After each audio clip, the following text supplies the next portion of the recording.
closures that are being used for the pharmaceutical containers. The closures are basically made up of rubber. So let us talk about the rubber closure. What is the use of this rubber closure? It is basically used to seal the openings of your either cartridges, okay, or of your vials, or of your ampoules, or sorry, of your bottles, right? So these are the rubber closures are used for sealing the opening of cartridges, vials, or bottles. Now the material that it is made up of from, it is made up of soft and elastic material, okay, which allows the entry and withdrawal of your hypodermic needle, okay, inside it. Because inside this, they are basically, whenever you are using this, whenever it is your what you call that, single use or single dose container, then you basically go for your ampule. So ampule is being used, right? But when it is a multi-dose container, you basically go for bottles, or you can go for vials, right? Or whenever you are packing powders, okay, then also you can go for the vials, okay, right? So in this case, what you want to do is you want to pierce the hypodermic needle, okay, inside the container. So it should be such, it should be soft and elastic enough in order to permit your container, your closure should be soft and elastic enough to permit the entry and also the withdrawal of your needle inside it without losing its integrity. Okay. What is the integrity? What do you mean by integrity? You don't want that this what you call that container to shed any particles. Okay. So it should not shed any particles inside the product. At the same time, it should have a self-sealing capacity. It should self-seal itself. So that is the property that is required from your rubber closure, and hence you will say that it has not lost its integrity. Okay. So that is how the material should be. As per IP, what is the description of your of your closure or rubber closure? They say that rubber closures are elastic, okay, they are either translucent or opaque, and the color depends upon the additives that are being used. Other thing that they say is it is homogeneous, okay, this rubber closures are homogeneous, and they are free from fibers, foreign particles, and any adhering rubber pieces. This is how your IP describes your rubber closures. If you talk about the manufacturing of the rubber closures, okay, the rubber closures are made up of material, okay, and they are obtained by vulcanization. This is the process that has been carried out. What do you mean by vulcanization? Vulcanization is nothing but cross linkaging of elastomers. So the main ingredient was rubber or elastomers, and that rubber or elastomers is what has been done. It has been vulcanized by adding different additives. Okay, so what are the different additives that have been used? Let us see further. The different additives that are used along with your rubbers are, the first thing is your primary ingredient, that is your natural rubber, okay, or the synthetic polymer, which is going to be a primary ingredient. Along with this, okay, along with the natural rubber, you are adding some ingredients, okay. Now these ingredients are added so that you improve the elasticity, you improve the resilience, you improve the tensile strength, you improve the viscosity, you improve the hardness, you improve the resistance, you improve the compatibility of that rubber, so that it can be used as a, you improve the flexibility, okay, of that rubber, so that that rubber closure, that rubber can be used as a closure for your vials or bottles. So what are the other ingredients that are added to this natural rubber? The first and the most important agent that is added is the vulcanizing agent, because you are carrying out the process of vulcanizing, okay. Vulcanizing is nothing but heating the ingredients to a temperature of about 150 to 180 degrees Celsius, okay. When you do that, that process is known as vulcanizing, right? The ingredient that is used is sulfur, okay. The vulcanizing agent that is used is the sulfur. What it helps is, it helps in the formation of cross linkage between the long rubber molecule, so that what you can get, as I told you earlier, you can get elasticity, you can get flexibility, you can get the resilience, you can get the strength, okay, that is required, you can get the required viscosity, you can get the appropriate amount of hardness, okay, and you can also get the weather resistance property from that rubber, okay. Hence you carry out the step of vulcanizing, and for vulcanizing, the agent that has been used is known as sulfur, okay. The next thing that you use along with the vulcanizing agent is your accelerators. Okay. Example of accelerator is mercapto benzothiazole. What it does, it helps in vulcanizing and increases the speed and lowers the temperature. Now, vulcanizing, if these are not used, then have to be carried out at a very high temperature. So when you add these accelerators, example is mercapto benzothiazole. Okay, when mercapto benzothiazole is added, then the vulcanizing can be carried out at lower temperature, and the speed of vulcanization is also been reduced. Okay, or increased. Sorry. The next ingredient that you add is activators. Now, example of activator is zinc oxide. What it does, it increases the efficiency and of cross-linking of natural rubbers. You carry out cross-linking, right? The cross-linking is carried out with the help of sulfur.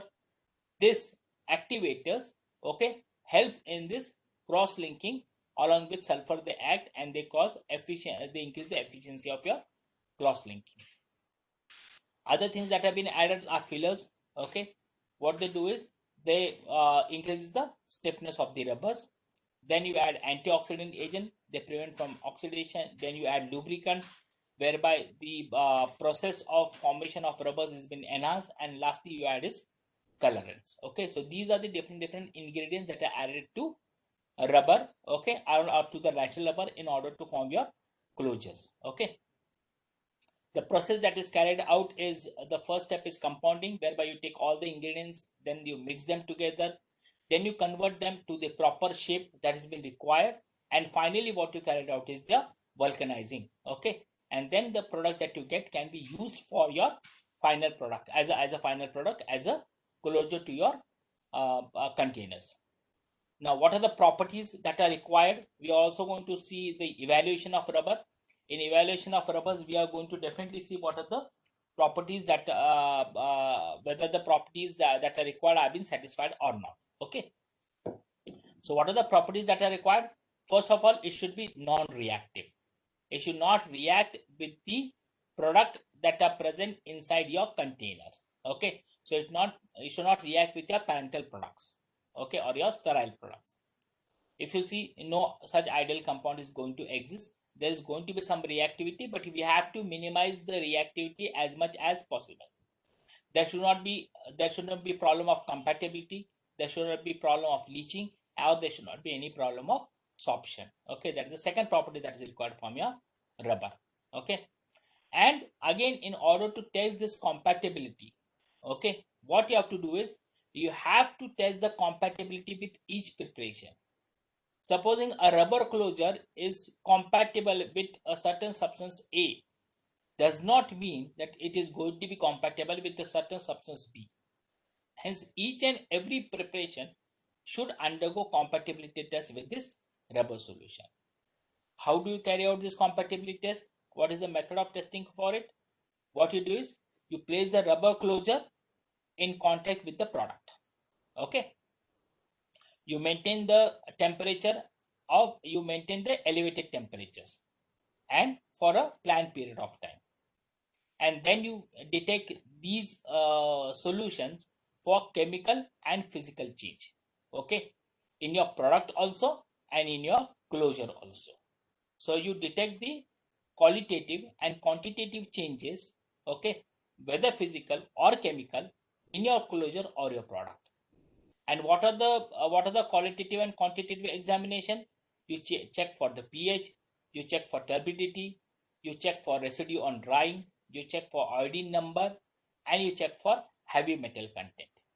Okay, so these all tests you carry out in order to determine that your rubber closure, okay, whatever you're using, is compatible with your preparation.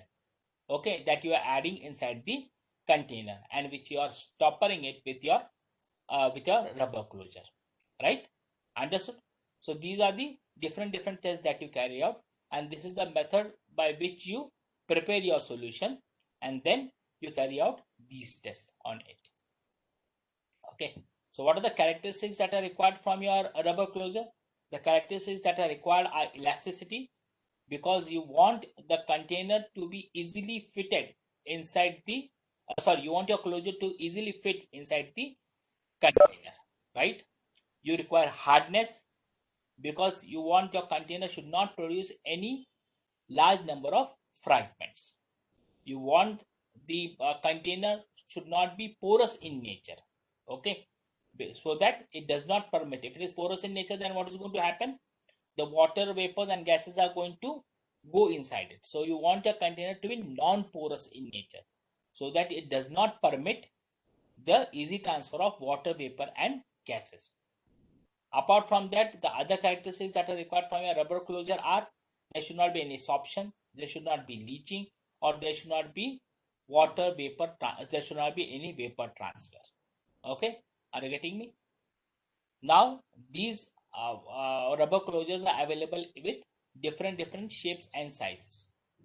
The common are these are the flange closures, okay, which are very common in shape and size.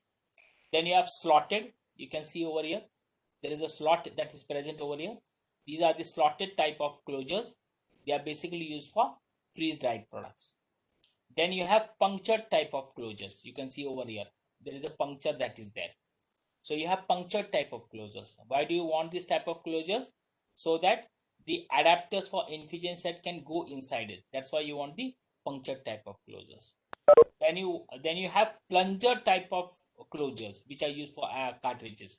So these are the plungers, okay, which are used for the cartridges. So where they have been used, so this is the place where they have been used. You can find over here, okay, here the plungers have been used. You can see over here. So these are the plungers, okay, which have been used inside the syringes, etc. So you have the plungers. So these are the different shapes and sizes. So you have a flange shape, you have slotted, you have punctured, or you have plunger type, right?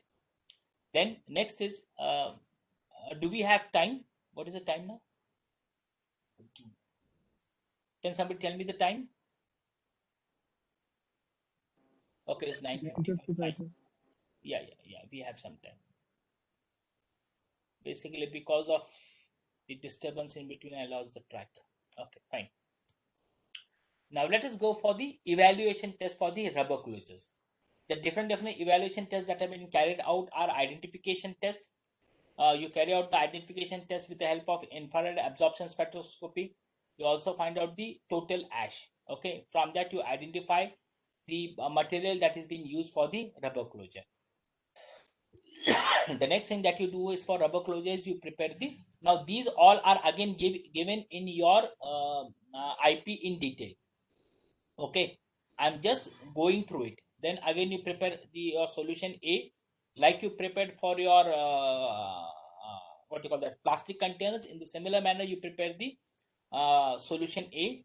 That solution A, you check for the appearance of the solution. Okay, after preparing it, you check the pH of that solution A. You check the light absorption. Light absorption is checked at the range of 220 to 360 nm, okay, at this wavelength. And you want the absorption should not be more than 2, okay. You check for the reducing substances. Again, the methods are more or less similar to your plastic containers, okay. And then you check for the heavy metals also.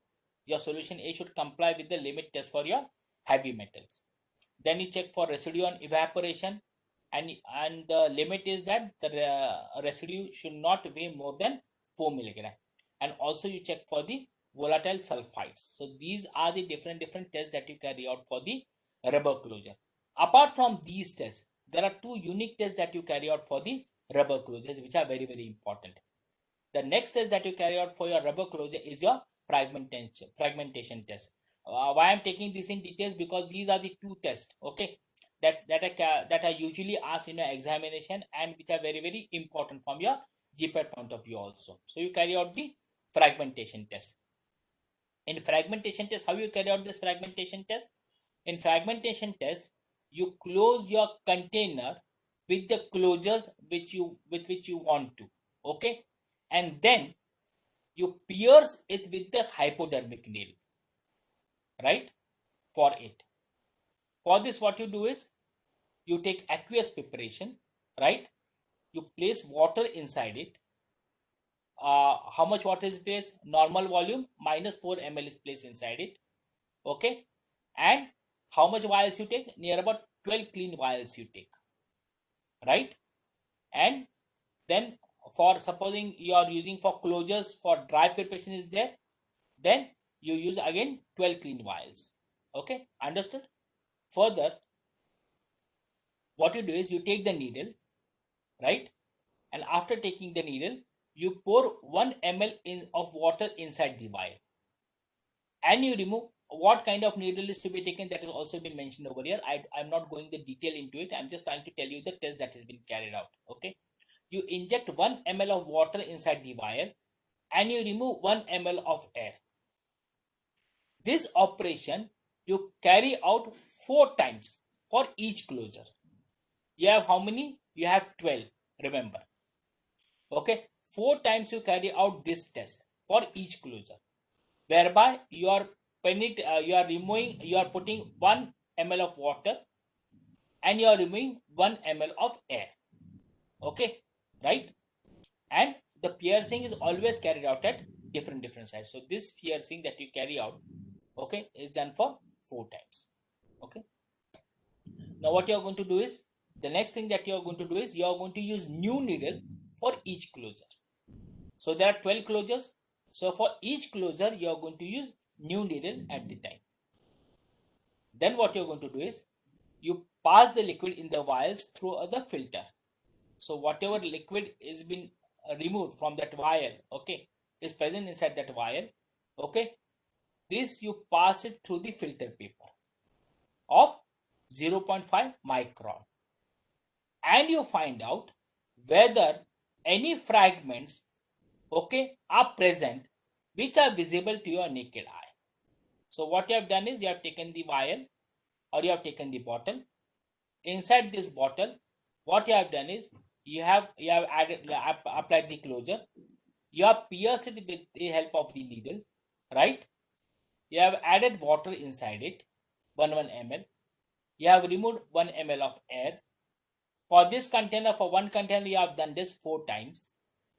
After doing that, you remove the closure. This water, you filter it, okay. The pore size of the filter it is 0.5 micron, and after filtering it, you see whether the fragments are present or not.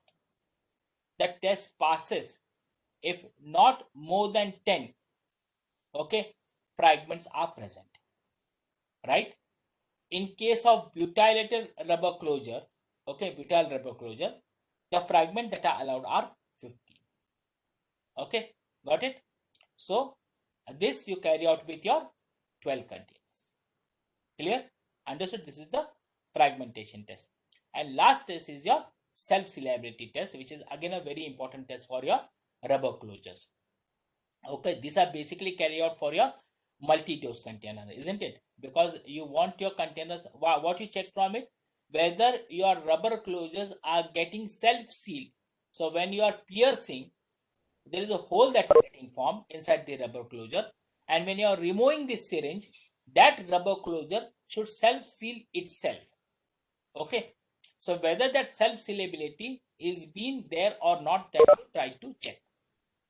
For this, what you are going to do is you are going to take 10 vials, okay, and that you are going to fill it with water, okay, up to the nominal volume, and then you are going to close your container with the closures, right? And then you can secure it with the cap. Then further, what you are going to do is you are going to use a hypodermic needle, okay. The size etc is similar to the earlier one, okay, which is 0.8 mm, and you are going to pierce the closure 10 times at different sites, okay.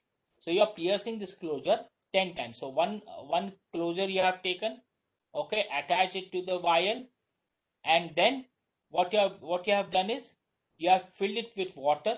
These 10 you have taken, you have filled it with water, and then what you are doing is you are piercing the closure. You are piercing it with the needle. Which needle? 0.8 mm diameter needle. And this piercing you are carrying out different sides, 10 different sides, 1 2 3 4 5 6 7 8. So 10 different sides you are taking.